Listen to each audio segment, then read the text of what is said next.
Welcome to Millennials Are Killing Capitalism. This is Jay. Today you're going to hear from Fatema Ahmad and Brandon McQuade about fusion centers and organizing efforts that target them. As you will hear in this discussion, fusion centers are surveillance hubs that come out of the so-called war on terror. We'll get into how these technologies are used to target oppressed communities within the United States and talk about their role in surveilling and policing social movements from Occupy to Black Lives Matter to Standing Rock to the pro-Palestine and anti-genocide struggles of the last couple of years. We'll also get into a couple of different efforts to organize against them, looking at case studies in Boston and Maine. Fatema Ahmad is executive director of the Muslim Justice League, where she leads MJL's work to disrupt the war machine and counterterrorism complex. She is a former biomedical engineer turned community organizer and a national expert on Islamophobia, policing, and surveillance. Brendan McQuade is an associate professor and chair of the sociology and criminology department at the University of Southern Maine. He is the author of Pacifying the Homeland, Intelligence, Fusion, and Mass Supervision, and a member of the Anti-Security Collective. We'll include links to the show descriptions to their organizations, books, and so on. And of course, please support our work on Patreon. We have experienced a noticeable decline in support over the last couple of months, no doubt as many of our members feel the impact of the imperialist war against Iran on the economy and on their wallets.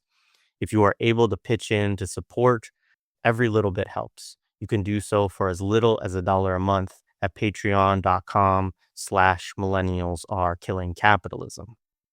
Now, after a quick break, you'll hear our conversation with Fatema and Brandon on fusion centers.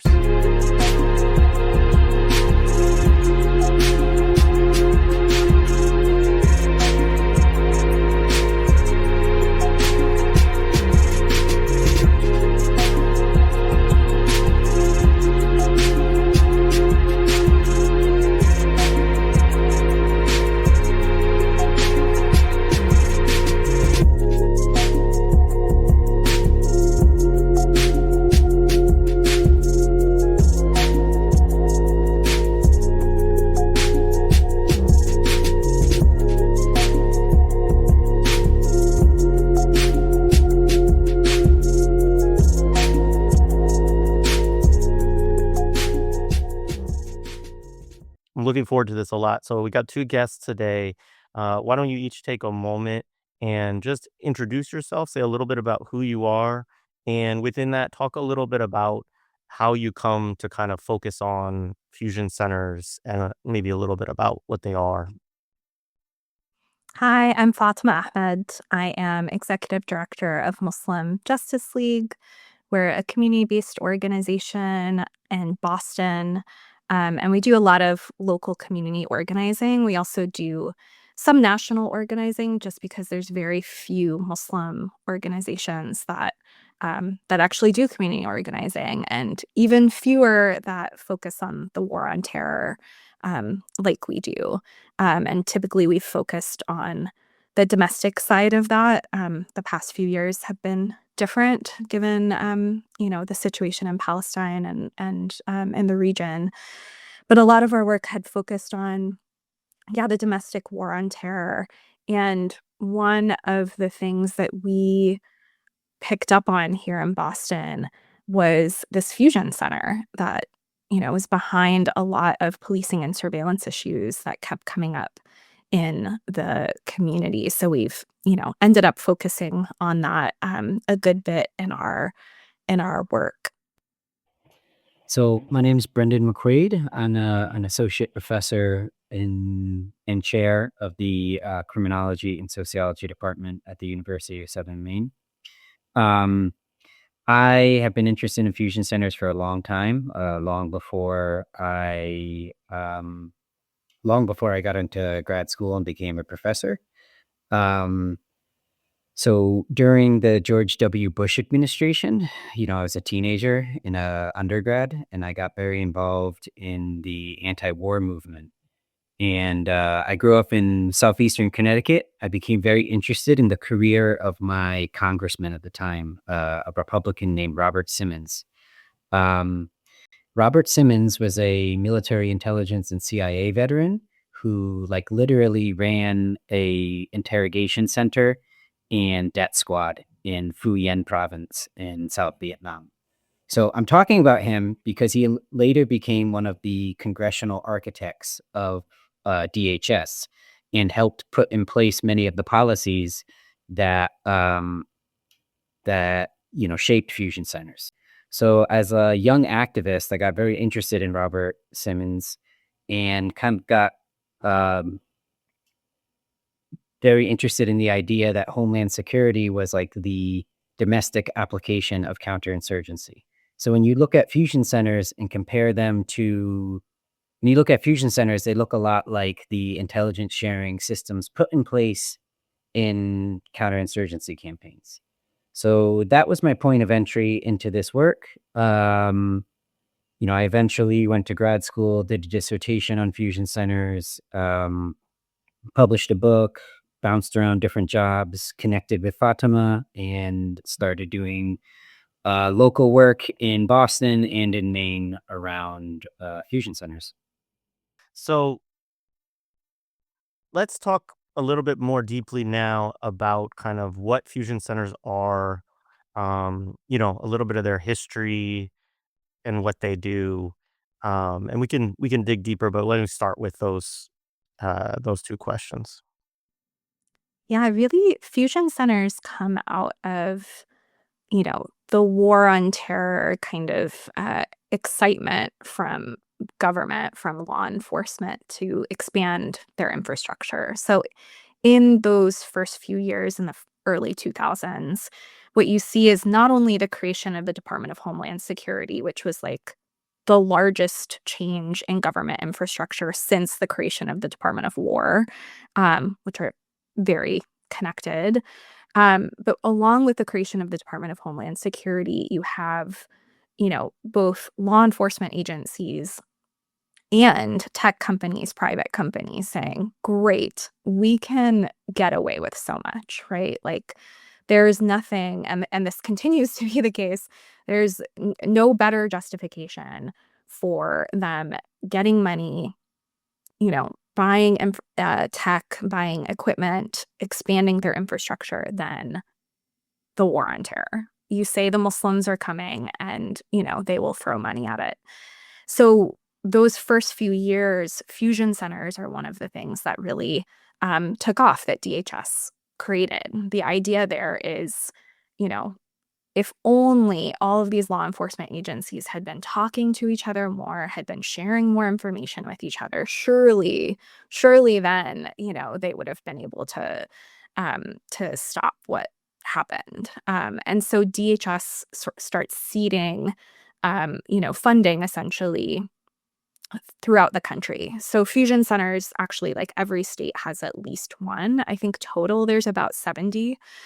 So every state has a fusion center, and there are some special fusion centers, which are regional fusion centers. So there's a few states, lucky for us, Massachusetts is one of them, that have more than one fusion center. And it's really this interesting combination of like DHS funding and starting them up, but then they're typically like run at the local level with a mix of funding from DHS and local funding. But really the primary impetus is coming from Homeland Security, and you'll see local law enforcement having liaisons from the FBI, from DHS, that might be sitting at the fusion center with them. And again, not just the funding doesn't just go towards the fusion center. It's really created this like big infrastructure for local police to get money for surveillance equipment outside of the fusion center, shot spotter, cameras, all sorts of things that, again, anytime you say the word counterterrorism, they are eager to rush to fund it. Yeah, what I would add to Fatima's excellent answer is, just a couple things. Like, first, just as a basic, as a basic matter of understanding, what's unique about fusion centers is there are like these interagency intelligence hubs, right? So they try to bring together state, local, federal, law enforcement, but also other government agencies and the private sector to bring together all of this information, as Fatima points out, ostensibly to connect the dots and prevent the next 9/11, right? That's the official story. But, the reality is a bit different. So, political violence, right? What we call terrorism is like an exceedingly remote phenomenon. So like what fusion centers actually do is kind of supercharge the operation of police agencies, right? So they are, they're reporting on conventional crime, right? Interpersonal violence, property crime. They're reporting on substance use, unhoused people, people with mental illness. They are reporting on social movement organizations. And Fatima is very right to link them to 9/11. And one important thing I would add is, we often forget 9/11 happened right after the dot-com bubble burst.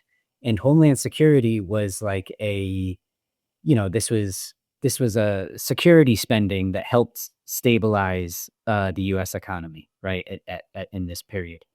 But if we look at fusion centers more broadly outside of DHS, right, if we look at these interagency task forces, their lineage is a bit deeper. So it's in the 1970s that what was at the time was called the Law Enforcement Assistance Administration, which has been disbanded. It was a federal bureaucracy that poured all this money into the computerization and integration of police records, right? And I'm sure many listeners of the pod know, right? The 1970s is really the beginning of mass incarceration, right? So like the integration of computerization and integration of police records is something that happens alongside the rise of mass incarceration. And we see from the 1970s on the proliferation of these, police task forces for sharing information, right? So it starts with the El Paso Intelligence Center, which is a DEA, what we can call fusion center. And then under the DOJ, there's this system of regional, it's called the RSS, Regional Information Sharing Systems, these different intelligence hubs that integrate police records across different regions of the country. Then you have the FBI's Joint Terrorism Task Forces. Then you have the high intensity drug trafficking area has, these intelligence support centers. And then, that brings us through the late 80s, right? And into the 90s. After 9/11, we add, the fusion centers. And then since then, we've had a proliferation of, real-time crime centers, that are like municipal fusion centers that are not necessarily connected to DHS.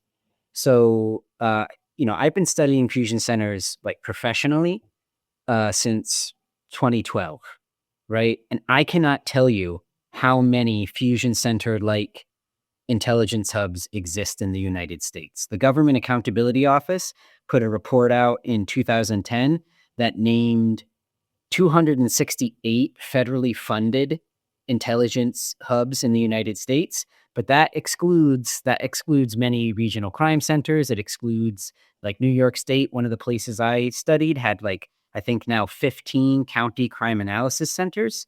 So the point I want to make is that, we have the DHS fusion centers, but then we have this broader proliferation of data fusion, of like bringing together,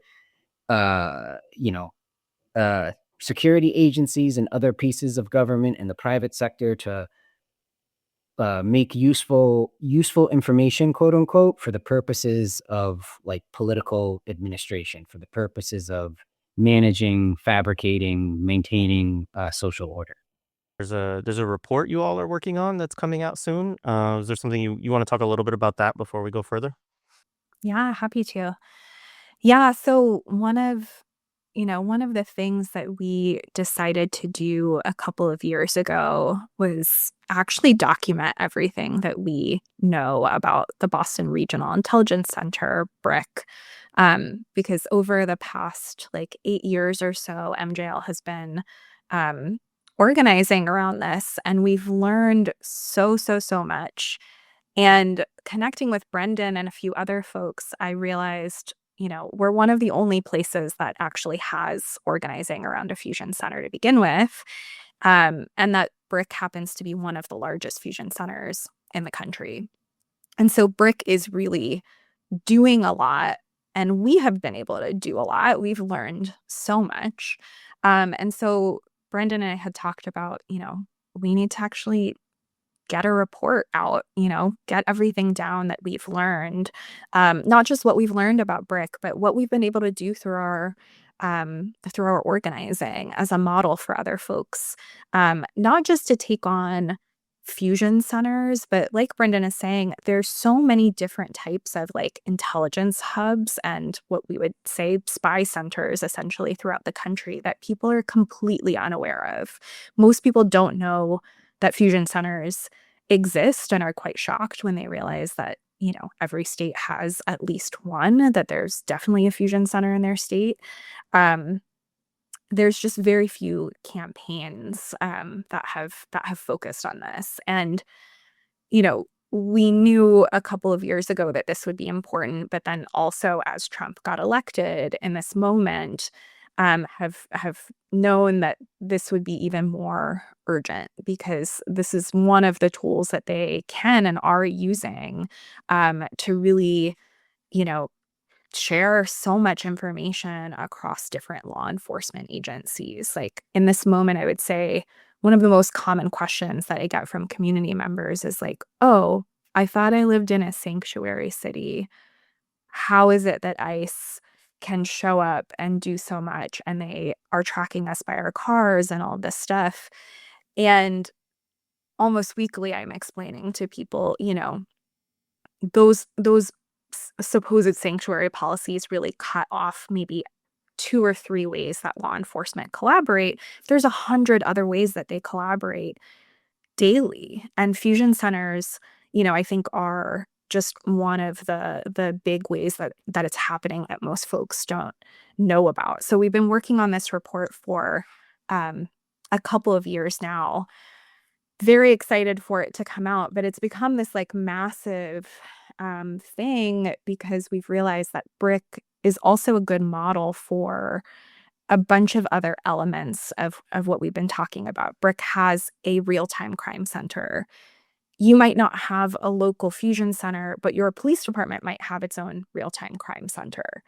BRIC runs the gang database here. Again, you might not have a fusion center, but your local police probably have a gang database. So through this report, we're really um, able to go into a bit of detail on a lot of different elements of policing and surveillance that we think people will find helpful. And I would say one other report that I highly recommend folks read now ahead of our report is called DHS Open for Business. Some of our partners, including ACRE, Action Center on Race and the Economy, put out this fantastic report that covers that early history of how DHS came to be, how tech companies, jumped on the opportunity to make surveillance tech for fusion centers and for DHS, which has led to this like huge kind of funding stream that comes through from DHS every year for these fusion centers. So we're really excited for our report to come out, but we've also found, since there's not a lot of other materials on some of these issues, we're just taking a little bit more time to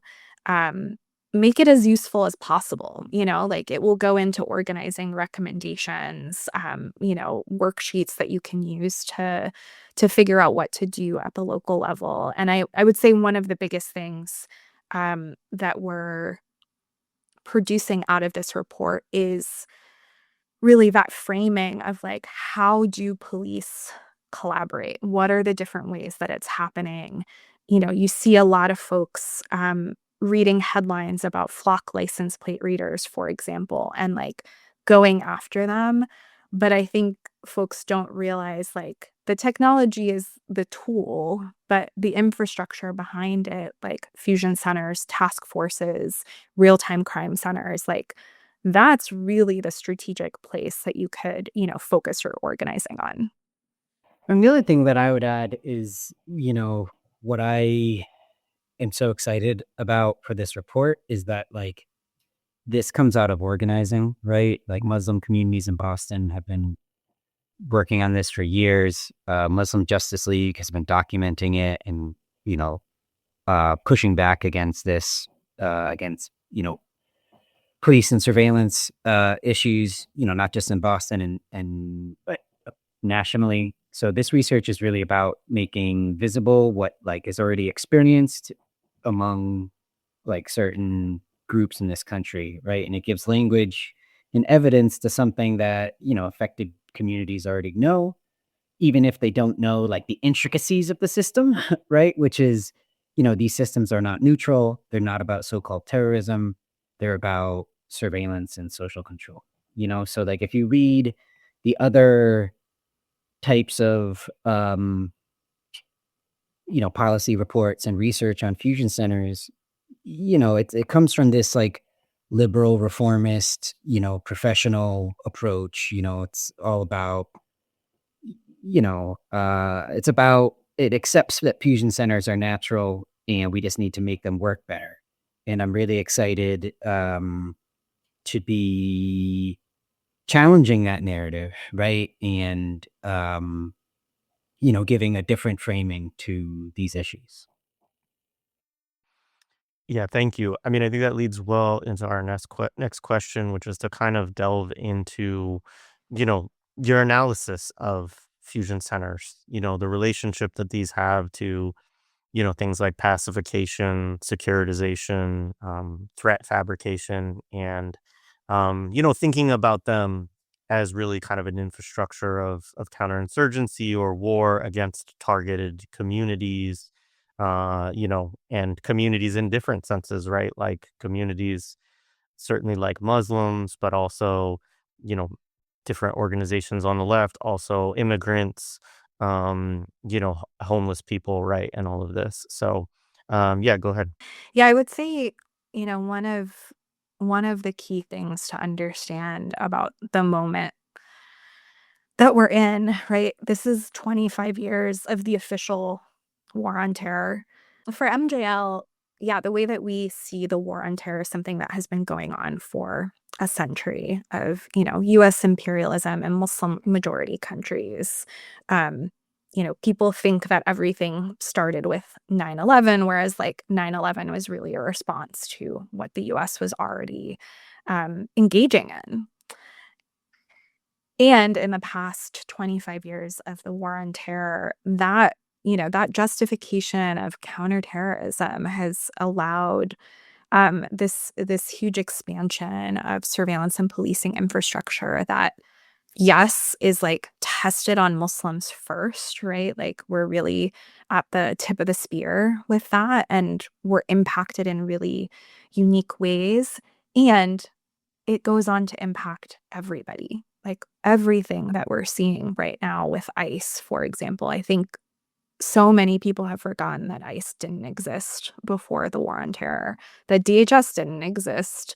And you can see even now with like the quote unquote war on drugs and the ways that cartels are now being named as like terrorist organizations. We're already seeing that at the local level too. Attorneys are saying like, yeah, all of the clients that we had that have, alleged, gang involvement are now getting this like terrorist label.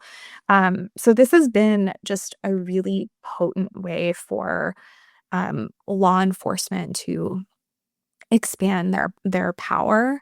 Um, and, I think for Muslim communities, we've been feeling it and feeling it at such a different level than other folks. I think in the past couple of years, with the genocide in Palestine and more people being targeted now under Trump's second administration, the thing that I said at the beginning of the genocide is like, well, now that everyone is being treated like a terrorist, they might actually take us seriously about these issues that we've been raising.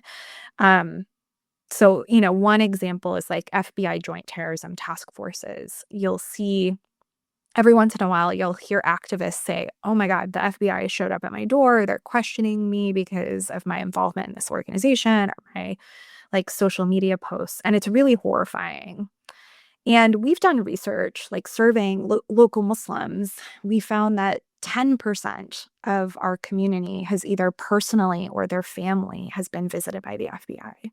Like 1 in 10 people in our community. And it's not because of activism. It's just like everybody. It happened to my own father before I did this work when I like had a totally different apolitical job. Like that's how common that is. So I really think it's just essential for folks to understand that and know that you can't fight these things without being in solidarity with Muslim communities in particular. Like people I think really don't understand how heavily policed we are. We're 1% of the US population, but we're 10% of the incarcerated population. Like we deal with these issues at a different level. And the thing that we often say too is like Muslims are the community that deals with the full alphabet soup of law enforcement, right? Like TSA, CBP, FBI, ICE, your local police, BRIC fusion centers. We get it from every angle. So often our communities like know that this is happening, but don't know the infrastructure behind it. And really one of the, I think, beautiful things about this campaign that we can get more into later is because BRIC and fusion centers end up targeting everybody, we've been able to build solidarity around it and really show people like, yeah, they're going to always fall back on Islamophobia to justify the existence of this thing. And, we have to be able to tackle that. We can't do this kind of reformist policy that is focused on one very specific case or one very specific community and then leave everybody else behind or throw other communities under the bus. And I think, this counterterrorism justification, I see so many organizers like unable to really address this. Like one, for us, we don't talk about terrorism. It's political violence. We don't, use that framing. We do talk about the counterterrorism complex that, is fueling all of this.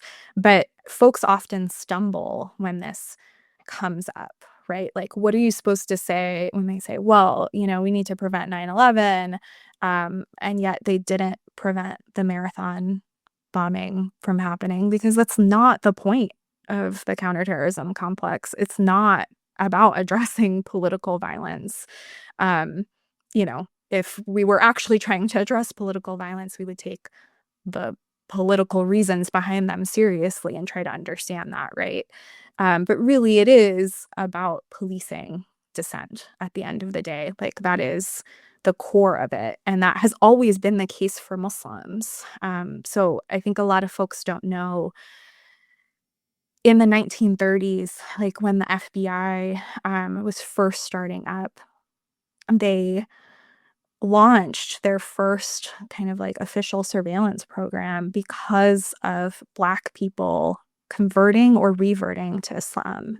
So in the 1930s, you see like kind of the early beginnings of this movement of Black Muslims, even like pre-Nation of Islam. The Moorish Science Temple was really the big one at that time. And like an FBI agent like runs into a member of the Moorish Science Temple who is talking about how they're, against white supremacy. Like it's not just about being Muslim. Like it's not just a religious movement. And this is often the case that like people come to Islam or are, moved by it because of its commitment to social justice. So this FBI agent goes on to say, oh, they're fanatics of racial equality. So you hear that word, a fanatic, right? That is like very much a thread in the counterterrorism complex. They launch, a report called The Racial Conditions of North America, where they end up talking about how, like, God forbid, if we have these Black people, they're talking to Muslims and they're converting, and then they're also talking to Japanese Americans and they're talking to communists. Like, this is their worst nightmare. And they're saying this in the 1930s. From the get-go, they're like, these Muslims are like a fifth column, and if all of these people talk to each other, we're doomed. That report actually is like the underpinnings of COINTELPRO later on, and we see, but often I think this is erased, like the prominence of like Black Muslims who were attacked under COINTELPRO, and many of whom are like still incarcerated to this day. So that like idea that like Muslimness is foreign and extreme and a concern is not simply because it's not because we pray differently. It's not because we're fasting during Ramadan. It's because we speak out, because we take action, because we get organized. And we're often told that we need to like downplay that, right? And try to be like the good American Muslim who's like draped in an American flag. Many of the programs that have come out of the war on terror are like these counterinsurgency programs that are saying like, as a Muslim community, you gotta like tell us what's going on in your mosque. That's why the FBI visits. Often they knock on your door and say, we're just here because we respect you as a community member and we want to know what's going on in the community. So this is something that has like really run so deep in our spaces. And in the 1970s, with like change in immigration policy, you start having more immigrant Muslims actually come to this country. And before people can even really, connect with each other or start a lot of like organizations, 9/11 happens, and it really just has like destroyed so much potential for organizing. So I think it's really important to understand like the chilling effect of these policies and what it's done. But again, in the past decade especially, there's been like a surge of Muslim organizing in response to this. Like we've seen so many young Muslims in our research said, I saw my imam get deported. I saw community members, who were incarcerated, sent to like little Guantanamo, like the CMUs or these like supermax prisons for translating materials, for material support to terrorism. Our parents were visited by the FBI. Like we saw this happen to our elders, and our elders were so impacted and scared by it and said like, you got to keep quiet. But the younger generation was like, this is why I'm organizing, is because this has really squashed our ability to even have community. Like, again, people talk about sanctuary policies, and the idea that like law enforcement shouldn't be going into a church to grab somebody. And we're like, the FBI has been in the mosques for decades and no one cared, right, that was happening, that we have informants in our spaces lying to us. But yeah, like now we see this incredible surge of organizing in response to it, and hope that that can be a model for other communities to understand, like, even in these, like, dire circumstances of being a community that, like, I don't know. I don't know how many members of Congress have just tweeted, like, wildly Islamophobic things in the past few weeks, right? Like, we're really, deeply demonized, and yet often, actually, if you look at organizing spaces, you will find so many Muslims there because we have been impacted by so many of these things. And again, because of that, like, um, that commitment to justice and liberation. Everything I say, I think will complement what Fatima is saying nicely. I want to start with like a little anecdote. Like my first trip to a fusion center was the New Jersey Regional Operations Intelligence Center, the statewide fusion center in New Jersey. And I was a PhD student, and I was interested. I'd read everything I could on fusion centers, and I was interested in I was interested in private sector partnerships, and I wanted to take on like this, sociological question about like the degree of business power, or, really capital influence on state policy, right? Like what were these private partnerships? How are they shaping this new surveillance apparatus? But, what happens very often when you do field research is like what you anticipate is not what you find, right? And the question that you want to answer is not what you get to answer. You get to answer something different. So my second interview in the New Jersey Fusion Center was with the guy who supervised their crime analysts. And he was all excited to show me these intelligence products that they were making about Camden, New Jersey. And if you know Camden, it's like across the river from Philadelphia. It's like a poster child of, post-industrial decay and social problems, right? And like, it's the center of the city's economy, like really is the heroin trade. It's necessarily regulated by violence. It's a rough town. And what kind of smacked me in the face, an hour into a fusion center is like, this is supercharging the war on drugs, right? And it is targeting fusion centers, target populations, that are already maligned and have little political power. So, Fatima gave a very detailed and excellent answer about, the targeting of Muslims, right? What I found is that fusion centers are targeting, poor people working in the informal economy. They're targeting the same people that are targeted, that are disproportionately incarcerated, right? They're targeting, threats to so-called public order, right? So they're the Maine Fusion Center, which we got a lot of information about because it was hacked and then there was a whistleblower lawsuit. Maine's an absurdly low crime state. So what are they doing? They're sharing reports about unhoused people. They're sharing reports about people with mental illness who are estranged from their family and, live in the woods, right? They are managing the ragged edges of society, right? They're managing marginalized populations, and they're kind of policing poverty. So this is why I talk about this in terms of pacification, which like friend of the pod, Mark Neoclaus, was on talking about this not too long ago, right?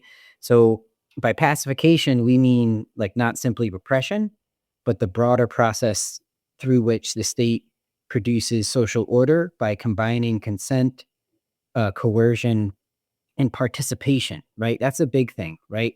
Encouraging people to participate in the politics of security, right? And like one of the fundamental acts of politics is naming the enemy, right? So Mark talks about is a book like The Universal Adversary, right? And like the state always names an enemy, it's Muslim terrorist, black criminal, right? Loose woman, right? The official enemies to organize politics against, right? So when we looking from this perspective, like the brick or any fusion center isn't just a policing tool. it's part of like a wider project for producing and stabilizing social order.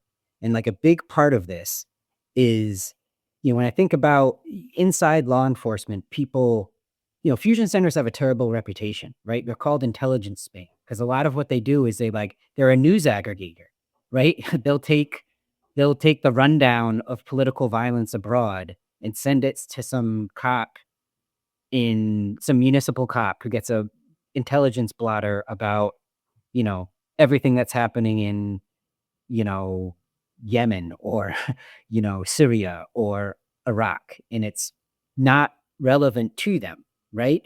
In any meaningful sense.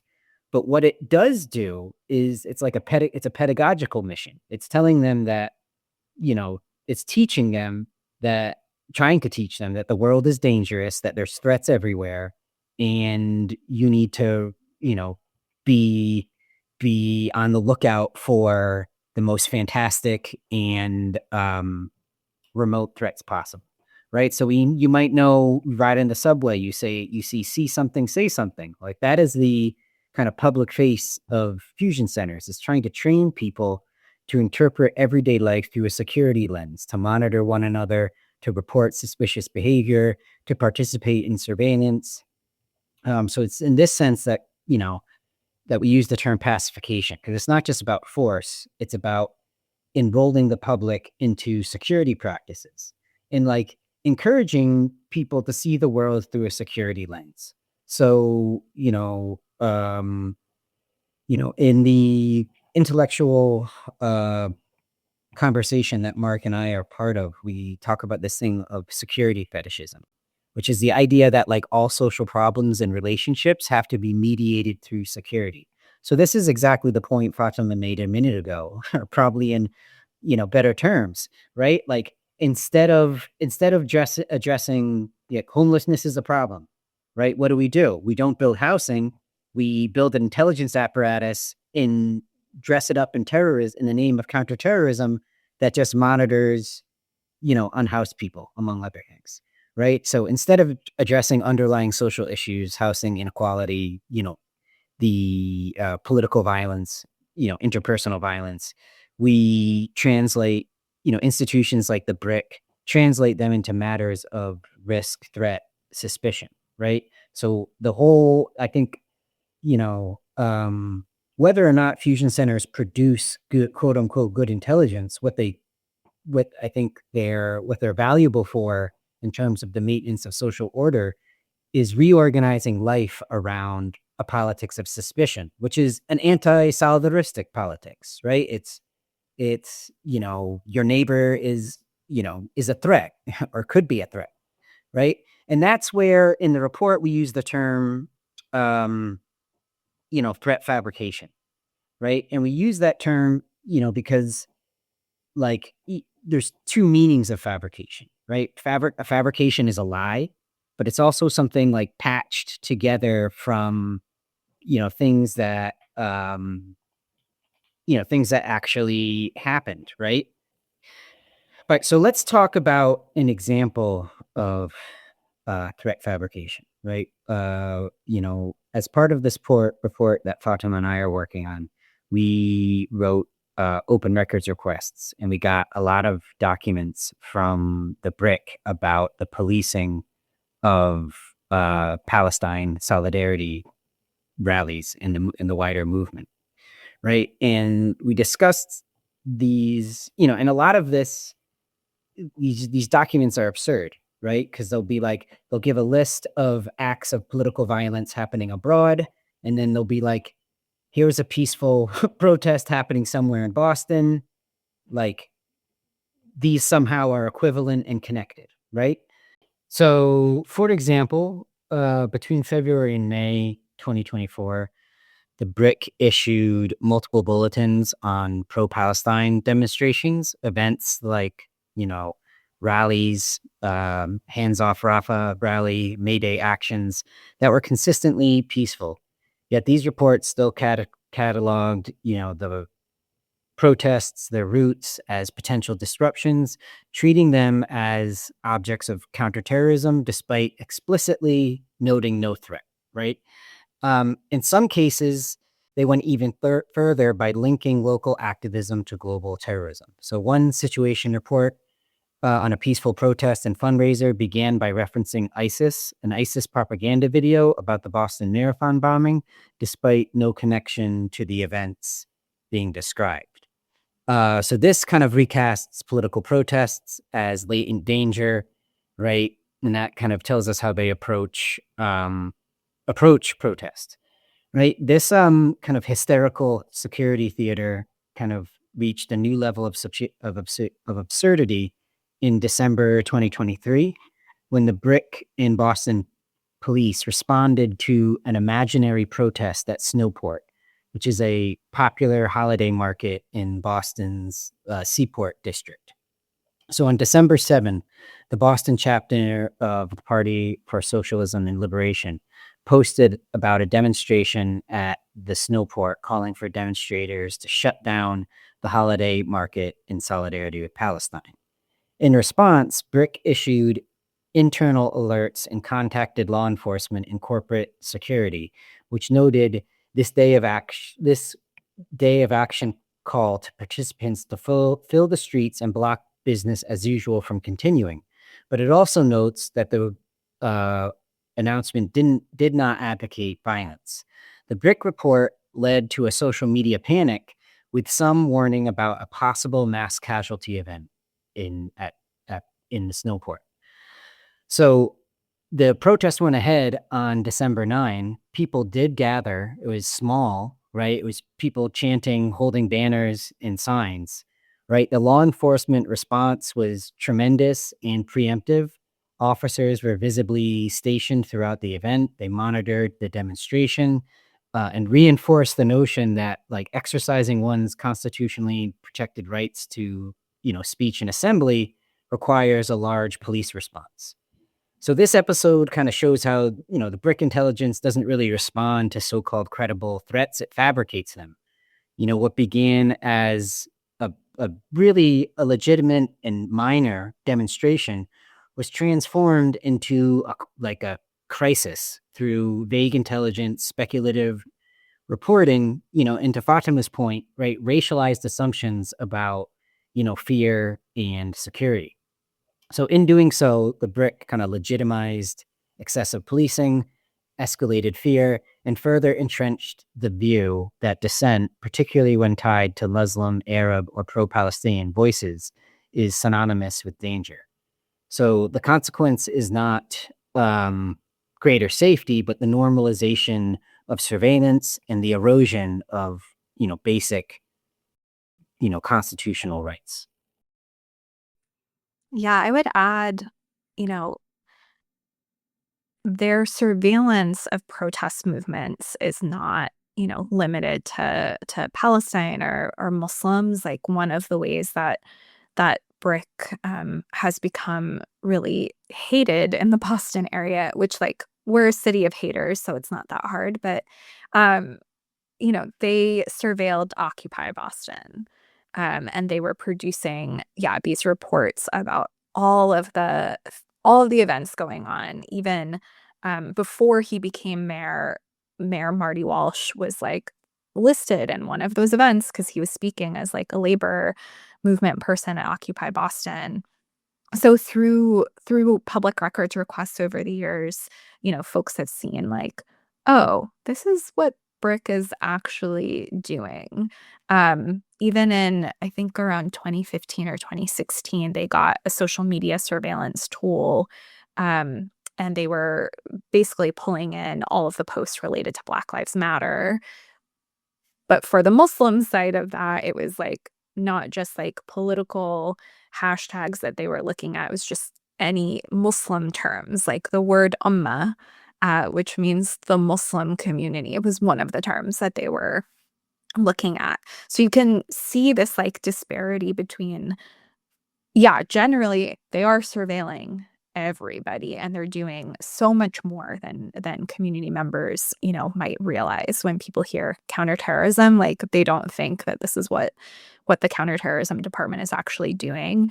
And I would say within BRIC, it's important to understand the majority of the staff are under the counterterrorism department. So they're kind of split between counterterrorism and criminal intelligence. And I think it's like 30 of the 50 staff are on the counterterrorism side. And a lot of that is looking at these events, tracking these types of events. And then you can see that disparity really clearly when it comes to the past couple of years with Palestine. A personal example for MJL, and we don't have like the records of what they sent out around this, but I think we probably could easily find this.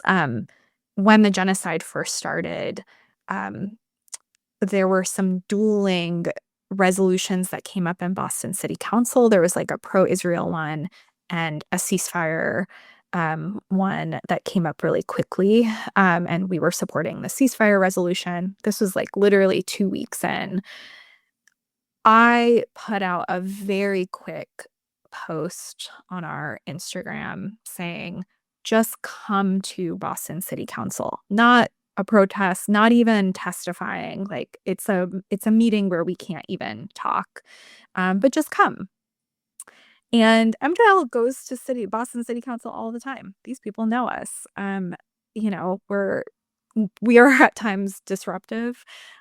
We don't use the word peaceful for our actions, but like, you know, this it's pretty normal for us to engage in Boston City Council in particular. And when folks started arriving at Boston City Hall, the doors were locked. They weren't allowed to come in at first. There were hundreds of cops staged around the building. And eventually they started letting people in, but all of the hallways were locked. They were told you can only go into the chamber room for the meeting. You can't use the bathrooms or anything. And I arrive and I'm like, what is going on? There's like a dozen of us who could make it. This was like a very last minute thing. We're just sitting and watching this meeting play out.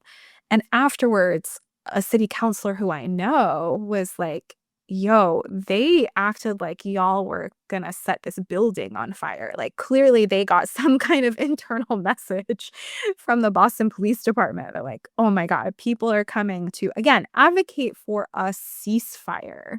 Like the absurdity of it is just so clear when you read what they're actually talking about. And we've seen some other examples of this, like Harvard Police Department has its own intelligence agency, apparently, that is also looking at MJL's Instagram stories and sent out an email warning that we were coming to like a training nearby and that we are often advocating for like ceasefire or whatever it is they think we're advocating for.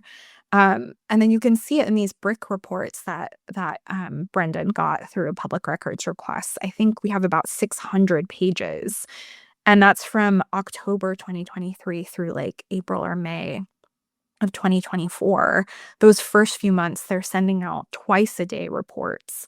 And the top is like, this is what Al-Qaeda is saying. This is what Al-Shabaab is saying. This is what ISIS is saying. And then they list out local events like the Boston Palestine Film Festival or like an interfaith ceasefire vigil.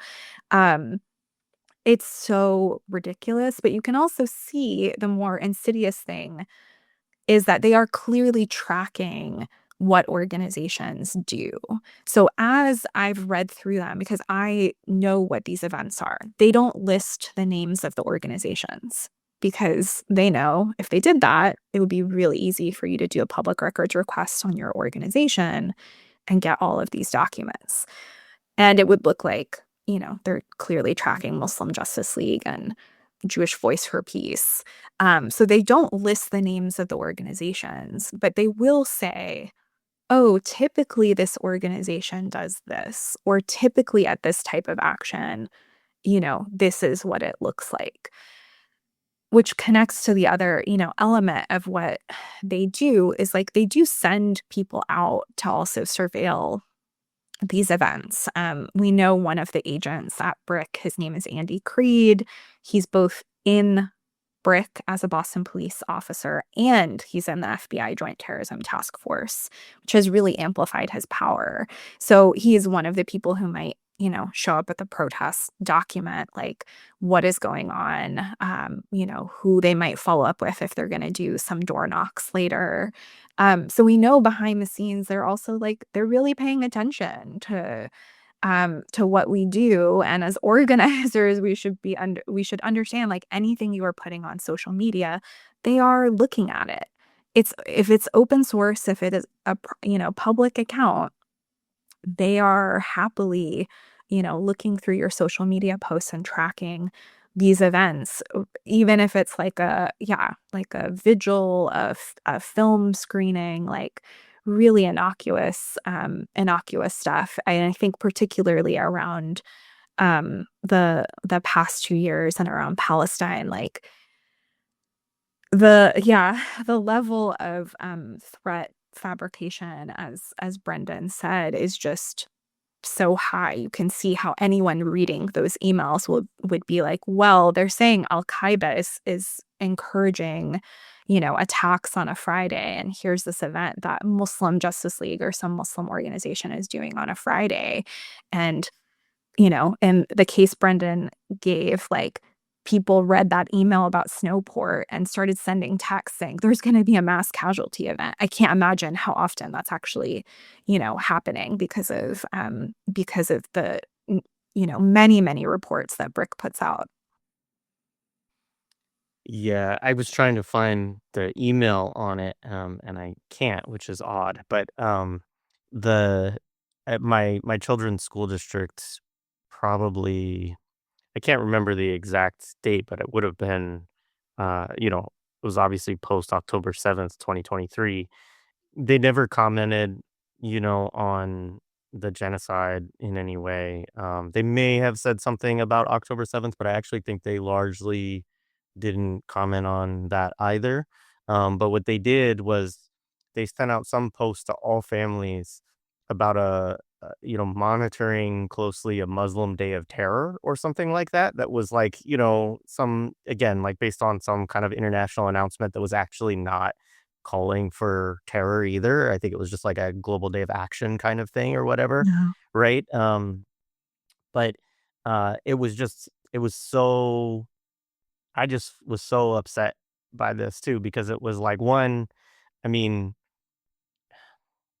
we live in, the area I live in is very, all kinds of folks in it, but there's a large Muslim community at the school as well. And there was just never any kind of acknowledgement of like, there's an actual genocide going on. It was only like a year or two ago that they finally started giving like one day off for Eid, right? Like, so, there's just like all these ways that they already kind of marginalize the Muslim community within the school system. And it was just like, but I think the reason I'm thinking about this is because it Ugh. probably was something very much like this, where like some kind of fusion center or, police department relaying something from a fusion center, right, was like, hey, like we're monitoring this, we're asking, whatever. And the superintendent was just like, oh my gosh, like put it out, without even probably thinking too much about it and just absorbing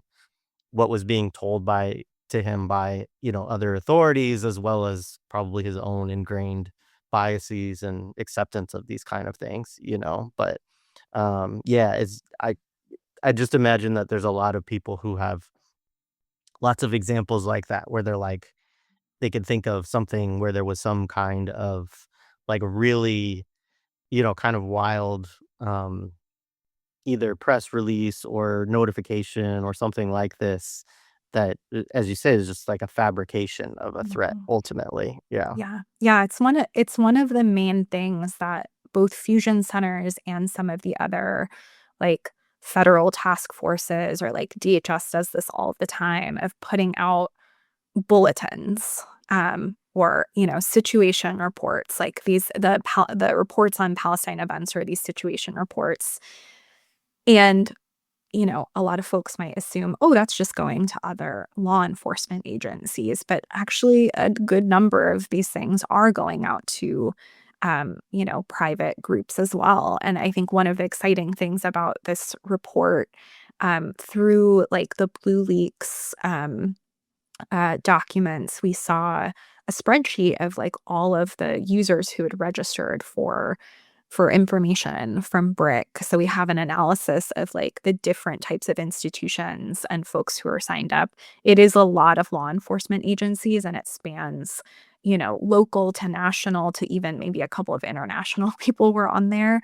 But also the private and like nonprofit groups that are signed up, schools, universities, all of these private security companies. Like, I can't imagine what they are making of these reports and bulletins that they're getting out. I mean, I can imagine because I literally deal with it because again, our organization is quite literally surveilled by it. And I've brought this up to city councilors, and they actually, have been a little bit surprised to realize like this is how it comes full circle, is when you see like City Hall is shut down because a few people came to support, a ceasefire resolution. But I think you know, um, one really awesome thing that has happened through our organizing on like the flip side of this is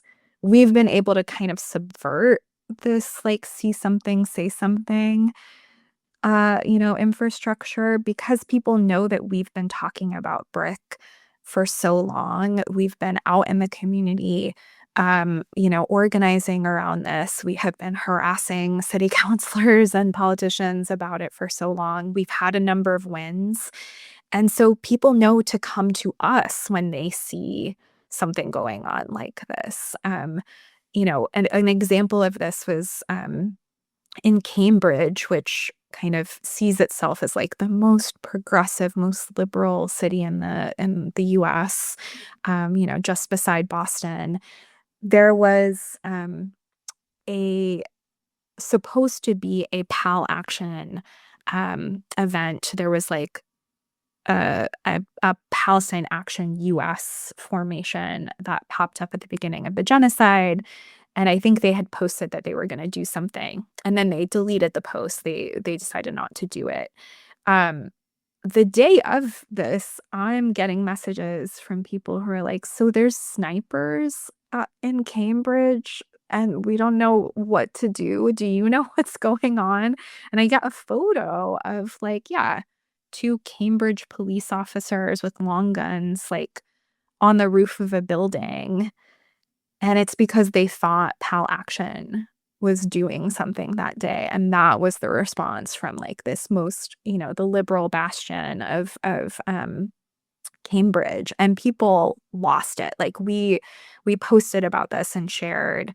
And, you know, Cambridge is a small place. People were just really shocked, but that's the kind of response that they had to like, oh, PAL Action in the UK does all of these direct actions. PAL Action in the US had done like one or two direct actions at that point. Again, targeting buildings, pouring paint on buildings. Oh no, locking themselves to buildings to try to stop a genocide. And this was the response. And the people who saw it were like staff in a building. They look out their window and see these snipers, and they're just like, what in the world? But I'm grateful that people know to come to us. And this happens all of the time now, that people reach out to MJL, community members, whether it's like Black and brown men come to me and say, hey, this officer knows my name. Like, am I on the gang database? Is that what's happening? Or like, I'm getting harassed on the street. Is that because I'm on the gang database? To, these folks with the snipers reaching out, to attorneys reaching out and saying, hey, my client in immigration court, something from BRIC is in their file and they're going to get deported because of it. Or, some weird thing is happening with my client that seems, connected to BRIC, or how are they finding folks by, immigrant folks who are driving? Is it through the license plate readers? Is it through something else? So it's been really helpful for our organizing, and really a lot of what is happening in this report that we're putting out is like showing that you can build community knowledge around this. Like, public records requests are one good tool, but I actually recommend folks not focus on that as like the only way to figure out what's going on. Most of what we have figured out is through building this kind of community knowledge and awareness, and just being available to folks who know, like, oh, if I see something, I actually should go tell Fatima about it. So it's kind of fun that, yeah, like, people are coming to us as a Muslim organization to like report on the police. So let's talk, Fatima, a little bit more then about the organizing against BRIC, and that as kind of a model, the different components of what that organizing has looked like. And I understand that you also have some wins in that organizing, which is always great when we can talk about that and highlight that. And so share what you can from that. Yeah. Yeah. In terms of organizing, a lot of this started, 8 years ago. I joined MJL, and we've only been around for about a decade. So we started doing some organizing around a different issue targeting Somali youth, actually, and had a campaign around it. But we wanted to connect with other abolitionist organizers and try to understand, like, what other campaigns are out there. How can we build solidarity around these types of campaigns? And through that, like, coalition building, and through our research and seeing, like, what BRIC had done, I started picking up on this, like, oh, all of these scandals that have come out from the Boston Police Department, it's not just BPD, it's BRIC.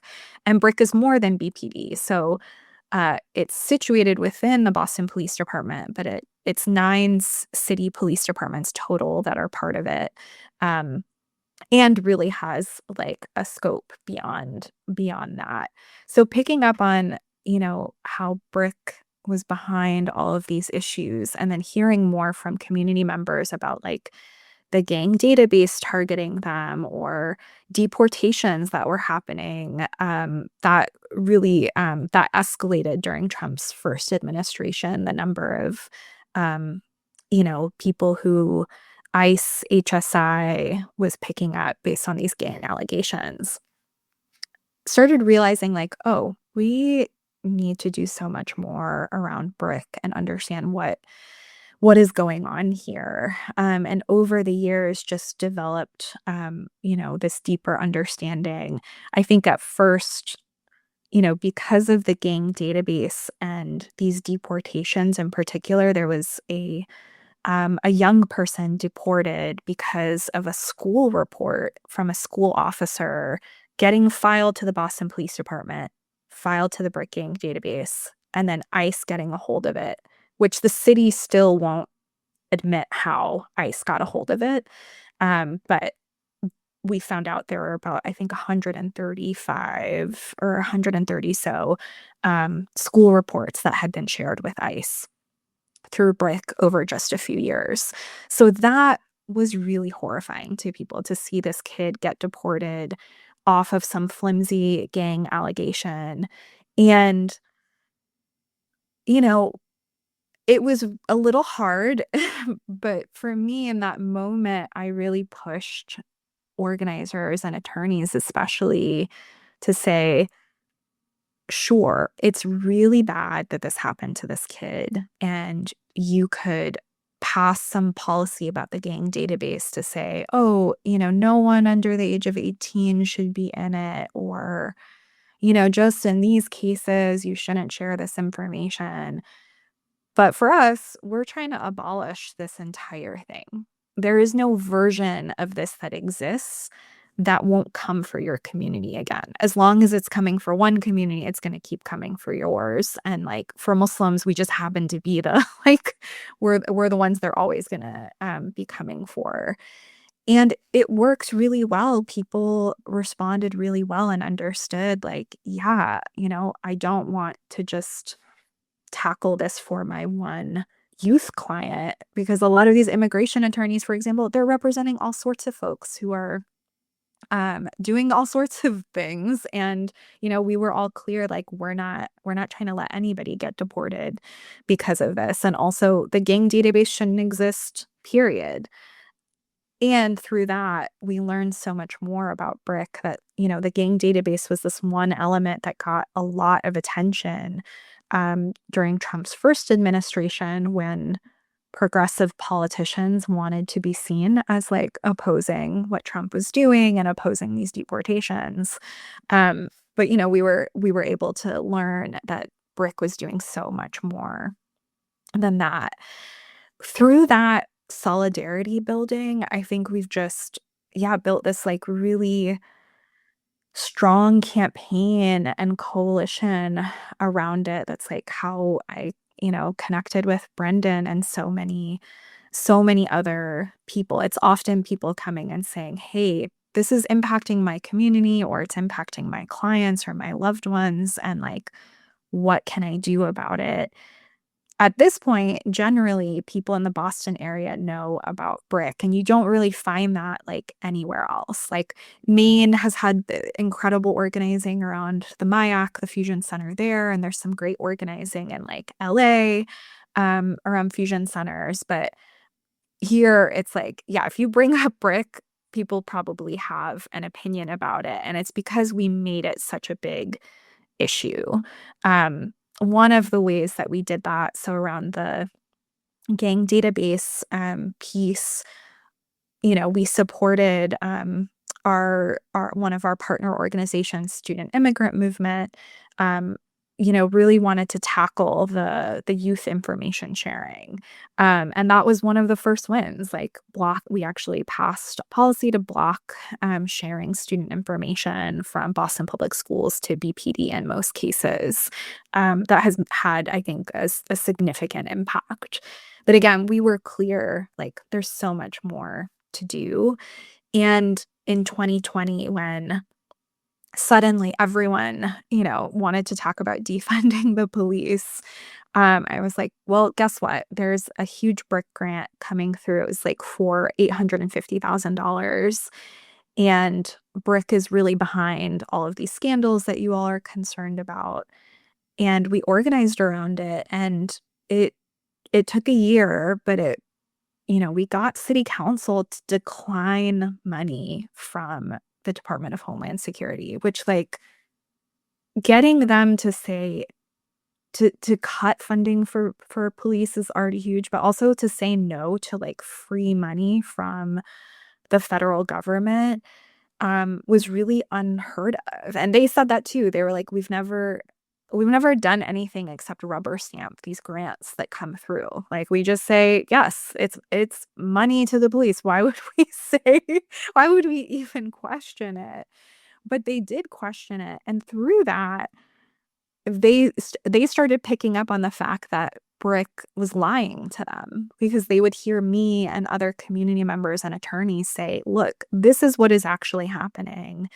And then BRIC would say, well, we don't actually share information with ICE. And it's like, well, somebody did. Clearly, if someone got deported, something got through.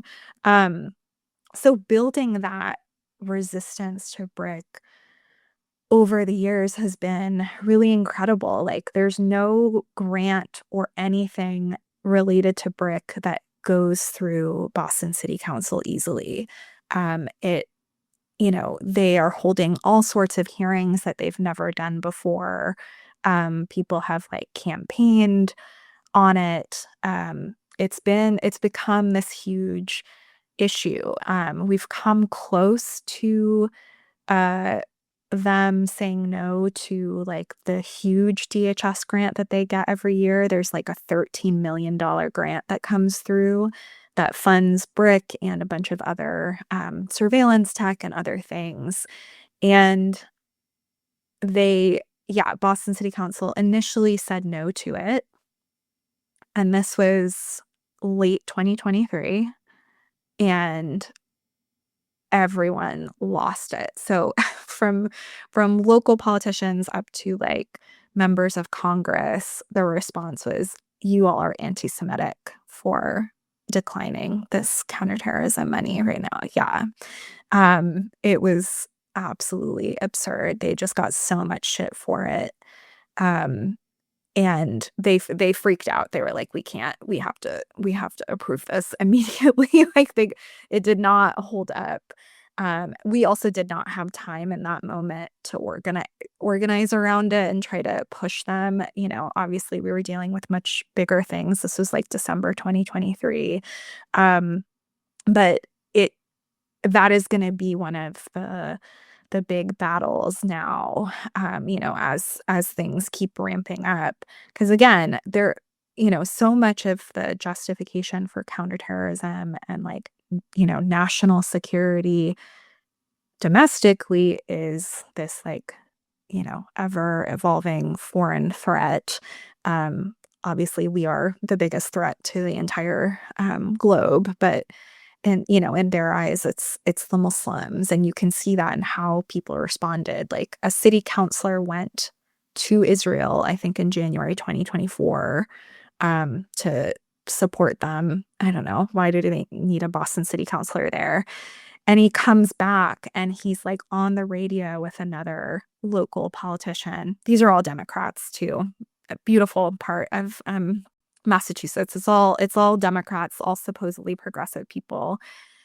But he comes back and they're talking about the fact that city council thought to, maybe say no to BRIC money. And this was 2 years ago at this point, they were like, it's these Iranian proxies. That's what's happening. Because he had gotten that propaganda on his trip to Israel that like Iran is the big threat. And, anyone pushing back on BRIC in Boston must be an Iranian proxy. So you can see how like deep that propaganda goes. And I think it's going to be, hard in this moment to counteract that. But I think the organizing that we've done in the past decade, again, so many community members just know anything related to BRIC, like they don't want to deal with it. They don't want to touch it. Nobody wants BRIC. People are really upset that the mayor of Boston, the current mayor, said she would abolish BRIC, said she would abolish the gang database. And as soon as she was elected, turned around and gave them more money. And has been really on this like reformist track since then. Not surprising to us, but really frustrating to both community members and city councilors who have been, pushing back against it. So we're hoping that this, both this report and the increased energy in this moment from community members who are seeing like not just what ICE is doing, but what the FBI is doing, just, generally what the Trump administration is doing, that they will make this connection that like you can't possibly be a sanctuary city when you have a Homeland Security funded spy center sitting in the blackest neighborhood of Boston, like centrally surveilling like the whole region. So there's still so much energy around it. But again, I think one of our biggest barriers is just like that deep Islamophobia that in this moment is really, really, hard to come up against. Yeah, no, absolutely. Thank you. Yeah, Brendan, why don't you share a little bit about the organizing in Maine around the Fusion Center? So in Maine, he had an effort to shut down the fusion center. We had the first piece of state legislation that was going to close the fusion center. And it's kind of, I wanted to talk about it because it's kind of a cautionary tale that kind of underscores the importance of Fatima and MJL's work. So I moved to Maine to start working at University of Southern Maine in the fall of 2019. And then that spring was COVID. And all of a sudden, the little piece of the world that I was like a genuine expert on became front page news in Maine.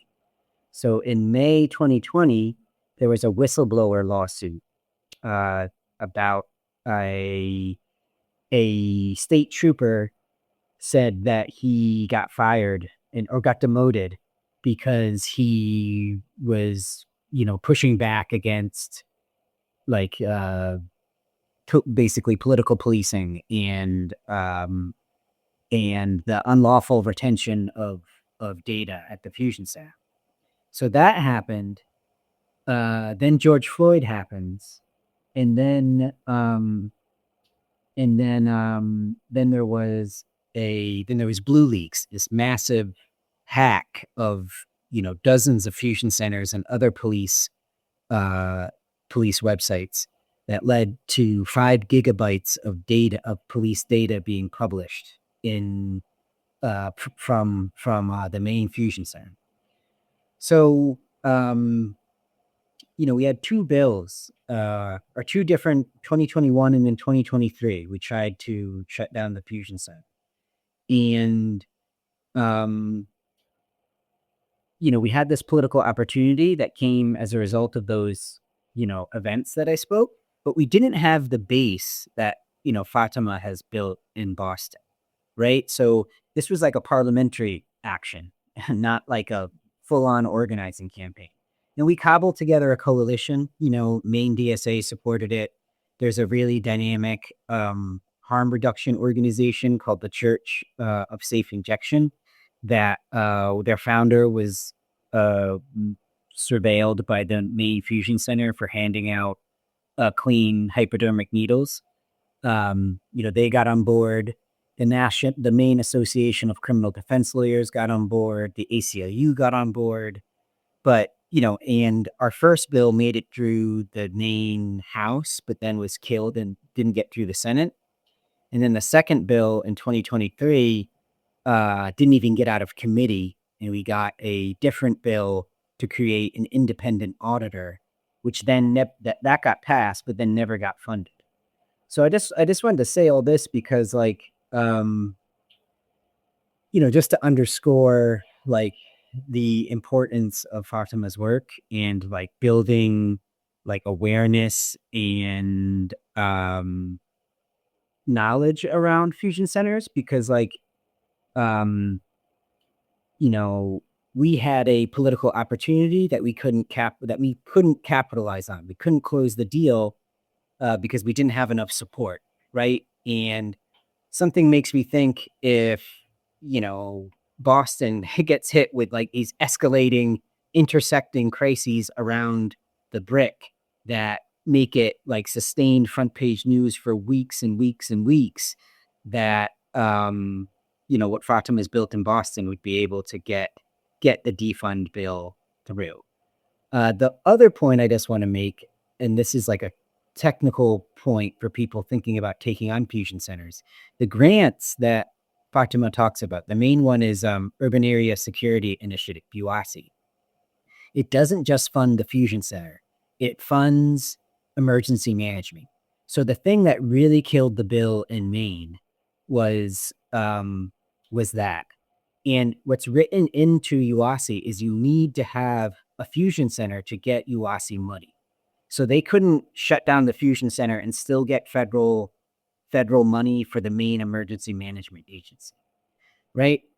So this is and I imagine this is the problem that they run up, in Boston as well. So this is if you're building a campaign, right? It's one, you need to do that base building and political education, but then 2, there's the way they've set up fusion center funding is to tie it in with all these other government priorities that make it a lot harder to chip away. Yeah, thank you.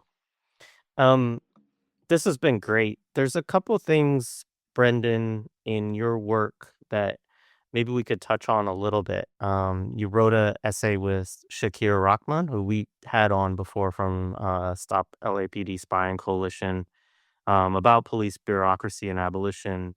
You kind of argue in it that the reforms that are designed by professional policing experts often end up, kind of renewing the very systems that they claim to fix. This was in response to a kind of ACLU proposed legislation around community control of police surveillance, which I know, like, well, I'd be interested in this because I know your work touches a lot on like community policing, which is itself a technology really of counterinsurgency, but is often proposed as a reform. I know that community control can be a different kind of discussion than community policing, but um, I'm curious, kind of the you know you're following that, how that has kind of developed, and where that stands kind of within how things rolled out there in LA versus the experience in Boston. Yeah, maybe you could say a little bit about that. Yeah, so that piece was it's an attempt to like respond to these reformist measures that, on the one hand, they seem to be geared towards like constraining or drawing back surveillance. But what they do is they actually legalize them, authorize them, and entrench them more deeply. So we have this problem, right? Like fusion centers have a terrible reputation, right? Like if you read most of the reports on them, they're incredibly critical, right? Civil libertarians have been saying there's problems with them. Um, you know, in Boston, like not only did they fail to prevent the marathon bombing, they were spying on Occupy when Tamerlane Tsarnaev and Dzhokhar Tsarnaev were ostensibly getting ready to do this attack, right? And in the aftermath, the FBI and CIA and BPD are pointing fingers at each other, saying like, we didn't drop the ball, you did. But there is that seemed to have no meaningful political fallout, right? So our point here is that like privacy policies, oversight mechanisms, CCOPS legislation, they don't fundamentally constrain these systems, they legitimize them. And that's because reform operates within the same logic that assumes surveillance is, a fraught but necessary component of our political system, right? So it tries to regulate rather than challenge. And we saw this happen before. This is the story of the FISA courts. This is the story of there's regulations in New York City called the Handshoe Guidelines that came out of actually the policing of the Black Panthers about constraining political policing, right? But it creates a backdoor to legalize it, right? So, on paper, CCOPS, community control of police surveillance, is a significant reform that requires the city council to approve surveillance technologies, mandates their annual reporting, and creates an oversight board. So for the first time, there's this formal process where surveillance tools like cameras, license plate readers, social media monitoring have to be disclosed and debated publicly. And that has had some real effects.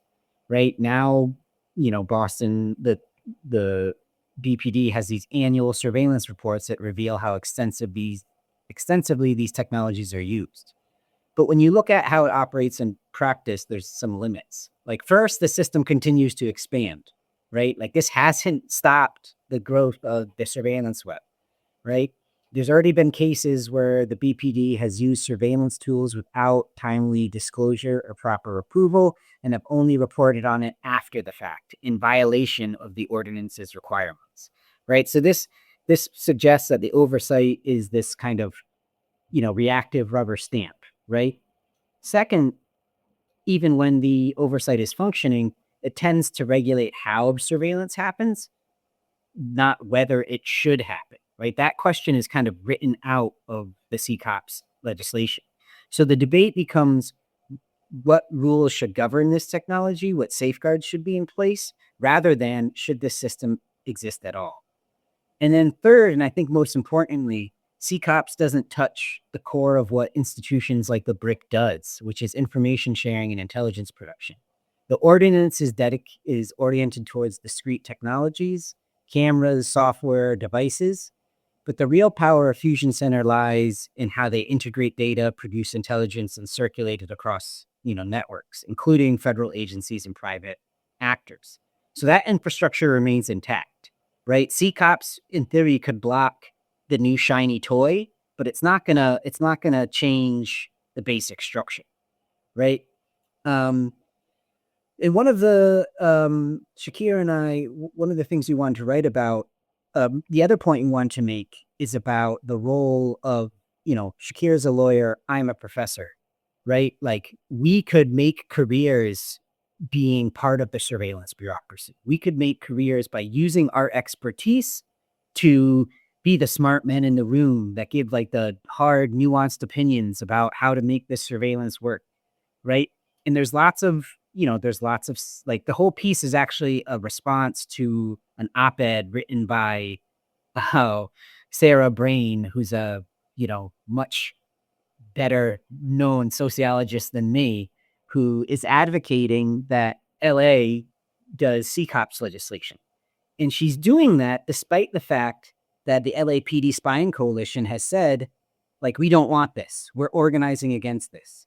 So it's like this piece is also an art, like a challenge to lawyers, professors, other liberal professionals with like a degree of status and power to, accompany social movements, to work with them, to elevate, to use your status and platform to elevate their demands rather than to blunt and overtake and obscure those demands, right? And when we think about this thing about, proliferating surveillance bureaucracy, right? There's a material thing here. Like this is creating new opportunities for people with essentially mine and Shakir's skill sets. Like we could work in this system, right? But like the point is not to make a career being a surveillance bureaucrat. The point is to advance collective liberation, to abolish, institutions of state violence, and to work in concert with the movement organizations that are doing this work. I think Boston has been a good example of this because it is a very liberal place. Progressive politicians love to hear from, some academic or from the ACLU about some like reformist policy that's going to make them feel like they've done something. I think that's very much the case with sanctuary policies and how we've ended up in this situation where, ICE is running rampant in our neighborhoods, and folks had patted themselves on the backs for passing so-called sanctuary policies. And what it has looked like here is like, the ACLU here pushed for one of these CCOPS ordinances, like transparency reporting. We've always been clear, like we're never going to push for just transparency because again, we've been able to figure out so much through community knowledge and through organizing. Even, most of our documents have not come from public records requests. It's come through city council asking for information for us. And we've had to like push some of these organizations really hard. ACLU is never going to align with our vision, but we have found ways to work with them sometimes and be really clear about what our demands are and what we're pushing for, and that we're leading this work. They can't get around that. They're a much, much bigger organization with much more, resources, money, power than we have. But our organizing has worked. People get it. They see how these reformist policies have not gotten us anywhere after, it's 20 years now of BRIC. And I think a good example of that, a win that I forgot to mention earlier, was just about 6 months ago, um, maybe a little more. Um, yeah, they found out through this annual reporting that BPD and BRIC had already started using new social media surveillance tools, three of them, without reporting it on time. And both through our organizing and testimony about it, but also just city council being annoyed with BPD for like lying and continuously doing this, using things without asking for permission.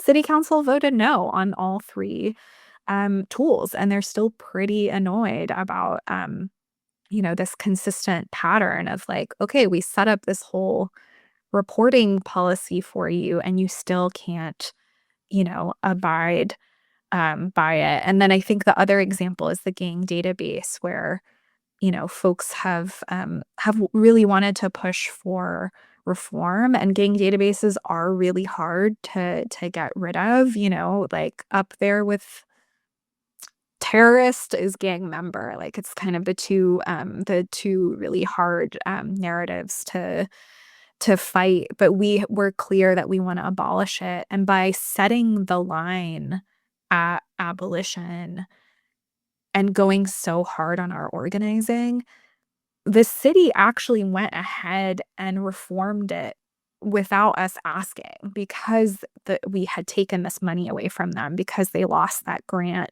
years ago and city council kept harassing them. They came back and said, okay, we've deleted like 2,000 people from the gang database. We were like, great. I mean, we didn't ask for that. We still want to abolish it, but getting anybody off of the gang database is positive. And it showed people like, look, they're afraid of us. Like, we have set the line at abolition and like let them come towards it rather than asking for crumbs and then getting nothing. That's awesome. Yeah, no, thank you. Um, there's two things I think I want to kind of sort of wrap up with. And so one, I think to kind of go back a little bit to something that you all have talked about a little bit throughout this conversation, but it relates to both of your different kind of roles. And one, I mean, Fatima, I'm sure that you are like experience this a lot as an organizer, talking to community and so on. And then Brendan, you've really written about it, right? So what I'm thinking about here, I'll ask the question by way of engaging with your book, Brendan, but then we can kind of pull out from there a little bit, which you wrote this book, Pacifying the Homeland. And in it, you discuss the emergence of what you call human rights compliant political policing. The idea is that intelligence agencies can monitor political activity while respecting civil liberties. So I'm interested in what that means, and how that kind of works, right? But it also, and maybe this is a little bit disconnected, but I think that there is a relationship too of the way a lot of these kind of